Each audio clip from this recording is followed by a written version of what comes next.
അല്ല, ഞാൻ പറഞ്ഞല്ലോ, ഞാൻ ഇന്നലെ തീരുമാനമെടുക്കാൻ കാരണം നിങ്ങൾക്ക് എല്ലാവർക്കും അറിയാം. ഞാൻ സൂചിപ്പിച്ചതാണ്. കേരള കോൺഗ്രസിൻ്റെ ജില്ലാ പ്രസിഡൻ്റായി എന്നെ നിയമിച്ച അന്ന് മുതൽ മോൻസ് ജോസഫിന് എന്നോട് ഇഷ്ടമില്ലായിരുന്നു. ഞാനൊന്നും പറഞ്ഞില്ല. ഞാൻ എല്ലാം പാർട്ടി ചെയർമാനോടൊക്കെ എല്ലാം പറഞ്ഞിട്ടുണ്ട്.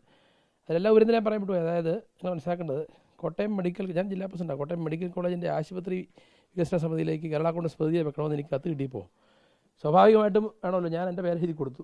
ഗവൺമെൻറ് ഓർഡർ വന്നു. ആ ഓർഡർ ജോസഫ് സാറിനെ തെറ്റിദ്ധരിപ്പിച്ച്, അതാ ഒരു ആശുപത്രി വികസന സമിതിയാണ്, അതുപോലും മാറ്റിയ നേതാവ് മോൻസ് ജോസഫ് അവിടെ അജയനായി നിൽക്കുമ്പോൾ തിരിച്ചങ്ങോട്ട് പോയാൽ എന്തായിരിക്കും എൻ്റെ ഗതി എന്നതിൽ എനിക്ക് എപ്പോഴും ആശങ്കയുണ്ട്. അതിലും UDF നേതൃത്വവും കേരള കോൺഗ്രസ് നേതൃത്വവും ഞാനുമായിട്ട് ബന്ധപ്പെട്ടിട്ടുണ്ട്. ഞാനേതായാലും അതിലെല്ലാം ഉപരി ഇപ്പം പല രാഷ്ട്രീയ പാർട്ടി നേതാക്കൾ ഞാനുമായി ബന്ധപ്പെട്ടു. ഞാൻ ആരുടെ അടുത്ത് ഒരു തീരുമാനത്തിലേക്ക് അല്ലെങ്കിൽ ഒരു രാഷ്ട്രീയ തീരുമാനത്തിലേക്ക് ഞാൻ കടക്കുമെന്ന് ഇതുവരെ അറിയിച്ചിട്ടില്ല. ഞാൻ എൻ്റെ കുടുംബാംഗങ്ങൾ എല്ലാവരും ഞങ്ങൾ ആലോചിച്ചു, എൻ്റെ സുഹൃത്തുക്കളുമായി ആലോചിച്ച് ഇനിയൊരു രാഷ്ട്രീയ പ്രവേശനം വേണോ എന്നതിനെ സംബന്ധിച്ച് ഞാൻ തീരുമാനം എടുക്കുകയുള്ളൂ. ഇപ്പോഴും തീരുമാനം എടുത്തിട്ടില്ല. ഏത് തരത്തിലൊരു തീരുമാനം എടുത്താൽ നിങ്ങൾ ആ നിമിഷം ഞാൻ അറിയിക്കും.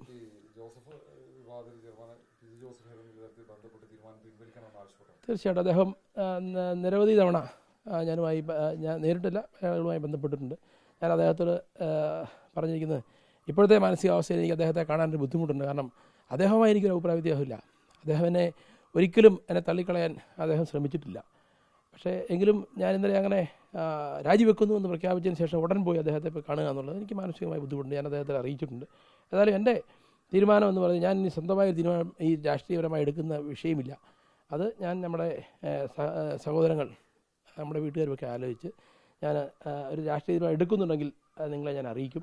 ഇപ്പോൾ എന്നെ സംബന്ധിച്ചിടത്തോളം ഞാൻ ഒരു രാഷ്ട്രീയ പ്രവർത്തകൻ എന്ന നിലയിൽ എന്നെക്കുറിച്ച് നല്ല വാക്കുകൾ ഈ സംസ്ഥാനത്തെ പ്രതിപക്ഷ രാഷ്ട്രീയ നേതാക്കൾ പോലും, എന്നെ എതിർക്കുന്ന രാഷ്ട്രീയ നേതാക്കൾ പോലും പറഞ്ഞതിൽ ഞാൻ അഭിമാനിക്കുന്നു, ഞാൻ സന്തോഷിക്കുന്നു. അതിൻ്റെ അർത്ഥം എനിക്ക് തന്നെ മനസ്സിലാക്കുന്നത്, ഞാനൊരു പൊതുപ്രവർത്തകൻ എന്ന നിലയിൽ, രാഷ്ട്രീയ പ്രവർത്തകൻ എന്ന നിലയിൽ ഞാൻ എന്നും നിൽക്കുന്ന പ്രസ്ഥാനത്തോടും അല്ലെങ്കിൽ ആത്മാർത്ഥയും സത്യസന്ധതയും പുലർത്തിയിട്ടുണ്ട് എന്നതിൻ്റെ തെളിവാണ്. ഇന്ന് UDF നിൽക്കുമ്പോഴും ആ UDF പ്രസ്ഥാനത്തിനുള്ളിലെ കേരള കോൺഗ്രസ് ജോസഫ് ഭാഗം കോട്ടയത്ത് കെട്ടിപ്പടുക്കാൻ ഏറ്റവും ശക്തമായി മുന്നിൽ നിന്ന് പോരാടിയ ആൾ ആണ് ഞാൻ എന്ന കാര്യവും എല്ലാവർക്കും ബോധ്യമുണ്ട്. പക്ഷേ അത് ഇപ്പോഴത്തെ ഞങ്ങളുടെ പാർട്ടിയിലെ ചില ആളുകൾക്ക്, അല്ലെങ്കിൽ മോൻസ് ജോസഫിനെ പോലുള്ള ചില ആളുകൾക്ക് അത് ഉൾക്കൊള്ളാൻ പറ്റുന്നില്ല എന്നുള്ള ആ ദുഃഖകരമായ അവസ്ഥ നിലനിൽക്കുകയാണ് ഇപ്പോഴും. ഏതായാലും വരട്ടെ, പാർട്ടി നേതൃത്വവും അല്ലെങ്കിൽ UDF നേതൃത്വവുമൊക്കെ ഞാനുമായിട്ട് സംസാരിക്കാൻ ആഗ്രഹം, എന്നോട് സംസാരിക്കണമെന്ന് ആവശ്യപ്പെട്ടിട്ടുണ്ട്. അതൊക്കെ ഇതിന് ശേഷം എൻ്റെ കുടുംബക്കാരുടെ, വീട്ടുകാരുടെ അല്ലെങ്കിൽ സുഹൃത്തുക്കളുടെയും കൂടി ഈ ആലോചനയ്ക്ക് ശേഷം ഞാൻ നിങ്ങളെ അറിയിക്കാം.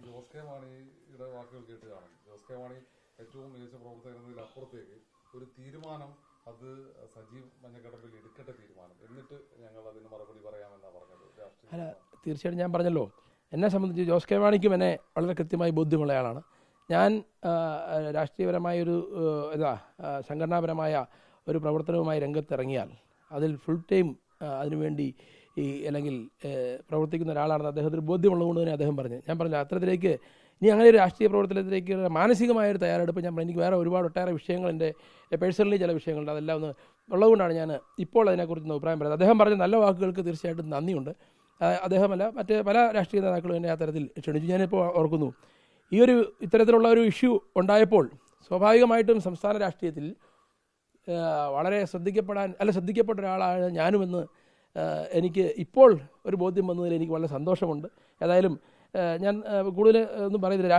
രാഷ്ട്രീയ വനവാസം പൂർണ്ണമായി നടത്തുമെന്ന് ഞാൻ പറഞ്ഞില്ല. എനിക്ക് ഇപ്പോഴത്തെ സാഹചര്യത്തിലേക്ക്, രാഷ്ട്രീയത്തിലേക്ക് പെട്ടെന്ന് രംഗത്ത് തിരിച്ചിറങ്ങാൻ ഒരു ബുദ്ധിമുട്ടുള്ളതുകൊണ്ടാണ് ഞാൻ ഇപ്പോൾ വിട്ടു നിൽക്കുന്നത്. മറ്റേ നമ്മുടെ സഹപ്രവർത്തകർ പല ആളുകളും നമ്മളെ വിളിക്കുന്നുണ്ട്. അവരൊക്കെ ആലോചിച്ചതിന് ശേഷം ഞാൻ വളരെ വ്യക്തമായി നിങ്ങളെ തീരുമാനം അറിയിക്കുന്നതായിരിക്കും.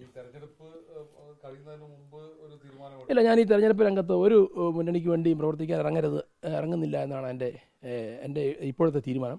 അതിൽ മാറ്റം ഉണ്ടാവുമെങ്കിൽ നിങ്ങളെ അറിയിക്കും. ഞാൻ ഫ്രാൻസിസ് ജോർജിന് വേണ്ടി ഞാൻ പ്രവർത്തിച്ചു. നിങ്ങൾ ഈ നാട്ടിൽ അന്വേഷിച്ചാൽ മതി. ഇവിടുത്തെ ചോര് പോലും ഞാൻ വെള്ളയടിച്ച് എഴുതിയ പോസ്റ്റ് ഇട്ടിച്ച് ഞാൻ സജീവമായി അദ്ദേഹം ജയിക്കാൻ വേണ്ടി എല്ലാ കാര്യത്തിലും നിന്നയാളാണ്. ഞാൻ സീറ്റ് ചോദിച്ചു എന്നുള്ളൊരു തെറ്റിൻ്റെ പേരിൽ എന്നെ അവസാനം പ്രവർത്തന രംഗത്ത് നിന്ന് പോലും ഒഴിവാക്കുന്ന സാഹചര്യം. ഫ്രാൻസിസ് ജോർജ്, അദ്ദേഹത്തെ ഞാൻ കുറ്റം പറയുന്നില്ല, കുറ്റം പറയാതിരിക്കാനും പറ്റത്തില്ല. എന്ന് പറഞ്ഞാൽ നോമിനേഷൻ കൊടുക്കുമ്പോൾ സ്ഥാനാർത്ഥി സ്വാഭാവികമായിട്ടും ജില്ലാ പ്രസിഡന്റ് രാവിലെ അങ്ങോട്ട് വരണമെന്ന് പറയില്ലേ? അതുപോലെ അദ്ദേഹം പോലും പറഞ്ഞിട്ടില്ല. എന്താണ് അദ്ദേഹം പറയാത്തതെന്ന് എനിക്കറിയില്ല. അദ്ദേഹത്തിനും മോൻസ് ജോസഫിനെ ഭയമുള്ളതുകൊണ്ടായിരിക്കാം ഒരു പക്ഷേ പറഞ്ഞാൽ അദ്ദേഹം ഇഷ്ടപ്പെടാഞ്ഞിട്ടാണ് എനിക്കറിയില്ല. ഏതായാലും ഞാൻ ഇങ്ങനെയുള്ള സാഹചര്യങ്ങളൊക്കെ നിലനിൽക്കുക എപ്പോഴും. പ്രതീക്ഷിക്കുന്നില്ലേ പിന്നെ അതിനകത്ത് നിൽക്കുന്നതിന് അർത്ഥം? അല്ല, കേരള കോൺഗ്രസ് ജോസഫ് വിഭാഗത്തിൽ നിന്ന് പൂർണ്ണമായി എനിക്ക് നീതി ലഭിച്ചില്ലെന്ന് ഞാൻ പറഞ്ഞിട്ടില്ലല്ലോ. അപ്പോൾ അവിടെ നമ്മളെ ഒരു തരത്തിലും പ്രവർത്തിക്കാൻ അനുവദിക്കില്ല എന്ന് പറഞ്ഞ് നിൽക്കുന്ന മോൻസ് ജോസഫിൻ്റെ ചെയ്തികൾ തിരുത്താൻ അല്ലെങ്കിൽ തിരുത്തിക്കാൻ എന്താണ് പാർട്ടി നേതൃത്വം ചെയ്തതെന്ന് ഞാനൊന്ന് മനസ്സിലാക്കട്ടെ. ഞാൻ പറഞ്ഞല്ലോ, എനിക്ക് മിനിങ്ങാന്നുണ്ടായത് ജില്ലാ പ്രസിഡന്റ് എനിക്കിപ്പോൾ നോമിനേഷൻ കയറിയില്ലെന്നും കൊണ്ട് എൻ്റെ ഒന്നും നഷ്ടപ്പെട്ടില്ല. പക്ഷേ അവിടെ ഞാൻ വിചാരിച്ചു മാണി കാപ്പൻ, തിരുവഞ്ചൂർ, മോൻസ് ജോസഫ്, ചാണ്ടി ഉമ്മനും കൂടി 4 MLA മാരും സ്ഥാനാർത്ഥിയും കൂടെ കയറുമെന്നാണ് ഞാൻ പ്രതീക്ഷിച്ചത്. നമുക്ക് തർക്കമില്ല. അവിടെ മാണി കാപ്പനും ചാണ്ടി ഉമ്മനും ഇല്ല, പകരം DCC പ്രസിഡന്റ് കയറി. അതിനുശേഷം വേണമെങ്കിൽ എന്നെ കൂടെ അക്കോമഡേറ്റ് ചെയ്യാതിടത്ത് എന്നെ അക്കോമഡേറ്റ് ചെയ്യാതിരിക്കാൻ വേണ്ടി പുള്ളി വേറെ ചില പ്രാതിനിധ്യമൊക്കെ പറഞ്ഞ് ഒരാളെ കൂടെ അക്കോമഡേറ്റ് ചെയ്തു. അത് പാർട്ടി തലേദിവസം ഞാൻ എന്നെക്കുറിച്ച് അറിഞ്ഞിരുന്നു. എന്നെ ജില്ലാ പ്രസിഡന്റിന് നോമിനേഷൻ കൊടുക്കുന്നതിനകത്ത് കയറ്റുന്നില്ല എന്നുള്ളതാണ് തീരുമാനം ഞാൻ അറിഞ്ഞിരുന്നു. അപ്പോൾ ഇതൊക്കെ നമുക്ക് വലിയ മാനസിക ബുദ്ധിമുട്ടുണ്ടാക്കിയിരുന്നു. അത്രയേ ഞാൻ പറഞ്ഞു, ഒരു ജില്ലാ പ്രസിഡന്റ് എന്ന നിലയിൽ അതിന് പോലും നമുക്ക് യോഗ്യത ഇല്ല എന്നുള്ളത് തീർച്ചയായിട്ടും നമുക്കത്. താങ്കളുടെ ഈ തീരുമാനം, നിർണായകത്തിലുള്ള തീരുമാനം, അത് UDF-ന് വലിയ തിരിച്ചടിയാവില്ല തെരഞ്ഞെടുപ്പ്? അല്ല, ഞാൻ UDF-ന് തിരിച്ചടിയാകാൻ വേണ്ടി ഫ്രാൻസിസ് ജോർജ് തോക്കണമെന്നും പ്രാഗിക്കൊണ്ടൊന്നുമല്ല ഞാൻ എൻ്റെ വ്യക്തിപരമായി എനിക്കുണ്ടായിരിക്കുന്ന ബുദ്ധിമുട്ടുകൾ അതുകൊണ്ട് ഞാൻ ഇറങ്ങിയിരിക്കുന്നു. പിന്നെ ഞാൻ പറയാം, ആര് ജയിക്കണം ആര് തോക്കണം എന്നൊക്കെ ഉള്ളത് നമുക്ക് പിന്നീട് നമുക്ക് ചർച്ച ചെയ്യാം. എന്നെ സംബന്ധിച്ചിടത്തോളം എനിക്കൊരു വോട്ടുണ്ട്. ആ വോട്ട് എവിടെ ചെയ്യും എന്നതിനെ സംബന്ധിച്ച് ഞാൻ പറയും. അല്ല, ഞാൻ അത് പരസ്യമായിട്ട് തന്നെ പറയും ആർക്കാണ് ഞാൻ വോട്ട് ചെയ്യുന്നത്. ഇപ്പം പറയുന്നത് ഞാൻ ആലോചിച്ചിട്ട് ഞങ്ങളുടെ ഒരു കൂട്ടായ്മ ആലോചിച്ചതിന് ശേഷം ആ തീരുമാനം അറിയിക്കും.